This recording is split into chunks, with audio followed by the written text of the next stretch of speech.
আচ্ছা, আপনারও কি মনে হয় ফল সবার জন্য হেলদি, সবাই খেতে পারে?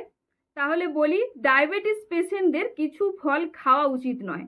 কিছু ফল রয়েছে তা যদি ডায়াবেটিস পেশেন্ট খায় তাহলে তাদের ব্লাডের সুগার লেভেলটা খুব বেশি পরিমাণে বাড়াতে পারে।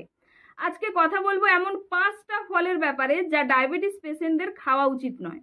নাম্বার 1, ম্যাঙ্গো বা আম। এবার অনেকে বলবে এখন আমের সিজন চলছে আর আম খেতেই বারণ করছে, কিন্তু সত্যি বলতে আমের মধ্যে সুগার কন্টেইনটা অনেক হাই থাকে, যা ডায়াবেটিস পেশেন্টদের ব্লাডের সুগার লেভেলটা খুব বেশি পরিমাণে বাড়াতে পারে। তাই আম খেতে বারণ করা হয়। তবে খুব বেশি ইচ্ছে করলে কম পরিমাণে আম খেতেই পারে।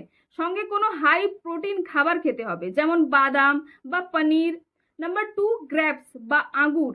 আঙুরে ফ্রুক্টোজের পরিমাণ খুব বেশি থাকে, তাই ডায়াবেটিস পেশেন্টদের জন্য এটা খুব রিস্কি হয়ে যায়। নাম্বার 3, ব্যানানা বা কলা। কলা ডায়াবেটিস পেশেন্টদের খাওয়া উচিত নয়, কারণ কলার গ্লাইসেমিক ইন্ডেক্স অনেক হাই হয়। তবে এখানে একটা কথা বলি, যে কলা যত পাকা তার গ্লাইসেমিক ইন্ডেক্স তত বেশি। ডায়াবেটিস পেশেন্টরা কম পাকা কলা খেতে পারে, তবে খুব বেশি পাকা কলা খাওয়া উচিত নয়। নাম্বার 4, সফেদা। মিষ্টি আর ক্যালোরিতে ভরপুর সফেদা ডায়াবেটিস পেশেন্টদের অ্যাভয়েড করা উচিত। নাম্বার 5, লিচু। ন্যাচারাল সুগার কন্টেইনটা অনেক হাই থাকে, তাই ডায়াবেটিস পেশেন্টদের লিচু খাওয়া উচিত নয়।